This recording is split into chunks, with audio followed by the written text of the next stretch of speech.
jangan tidak sabar terburu-buru mau ditetapkan sebagai tersangka begitu. Janganlah sabar, kita hormati proses hukumnya, karena hukum acara kita itu diatur dengan jelas, ya kan? Bang Roy meminta agar ditetapkan sebagai terlapor terlebih dahulu.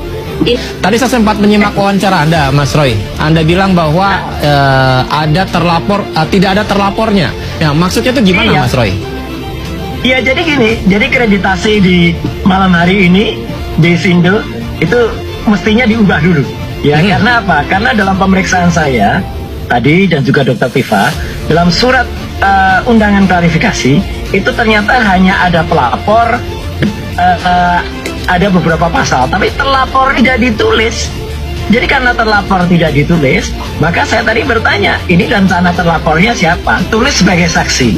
Tapi kalau terlapornya tidak jelas, itu berarti saya bisa mengundurkan diri jadi saksi. Kalau ternyata terlapornya itu saudara saya atau bahkan saya. Baik, sebagai saksi, Bang San Salvator, silakan. Dipanggil sebagai saksi, didampingi kuasa hukum nggak? Iya, tentu saja, karena ada kesempatan tuh boleh didampingi kuasa hukum, tentu ada kuasa hukum, itu hak saya. Oke, berarti saya anggap Bang Roy paham mengenai tata cara prosedural hukum acara yang berlaku di Indonesia. Tadi awal Bang Roy menyampaikan bahwa tidak ditetapkan atau ditentukan siapa terlapornya. Kalau Bang Roy ini yang salah. Nasihatnya pasti dijelaskan tata caranya, karena hukum acara kita itu diatur dengan jelas, ya kan? Bang Roy meminta agar ditetapkan sebagai terlapor terlebih dahulu. Ini kan sebenarnya dari faktor politik yang dipertimbangkan. Dalam hal faktor hukum, persoalan materinya tidak boleh. Sebab hakikatnya orang melaporkan itu melaporkan peristiwa hukumnya. Nanti kewenangannya ada pada penyidik akan melakukan. Nah, ketika itu langkah-langkah dilakukan, nanti dicerna dulu unsur-unsurnya seperti apa, terpenuhi apa enggak, ya kan? Siapa pelakunya yang diduga melakukan ini siapa? Bisa sedikit, bisa banyak, tergantung pengembangan dalam proses penyidikannya. Jangan tidak sabar terburu-buru mau ditetapkan sebagai tersangka begitu. Janganlah sabar, kita hormati proses hukumnya. Yang pasti, yang pasti penyidik kita itu udah cerdas, udah luar biasa, udah sering menangani perkara-perkara yang seperti ini. Kalau ditanyakan mengenai hal-hal yang bersifat SOP dalam BAP pasti tidak dijawab dan tidak akan ditunjukkan, karena itu ada protokol tetap. Ketika tadi Bang Roy menyatakan, saya sempat membaca dan mendengarkan keberatan Bang Roy.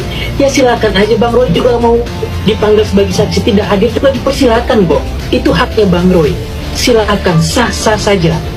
Oke?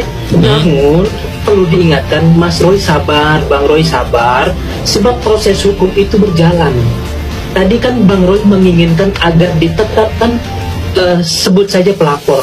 Dalam proses hukum kita tidak. Saya tangkap maksud Bang Roy. Ketika dilaporkan dan terlapornya ada, dan itu yang melaporkan adalah Bapak Presiden kita Joko Widodo, itu akan menjadi framing politik, dianggap, ya kan, ini mengintervensi lembaga-lembaga keadilan peradilan.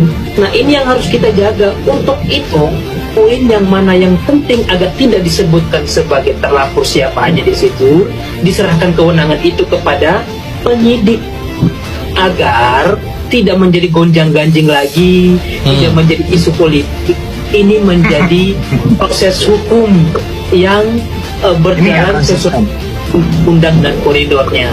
Nah, ada pada posisi itu kemudian dinyatakan harus ada bukti forensik.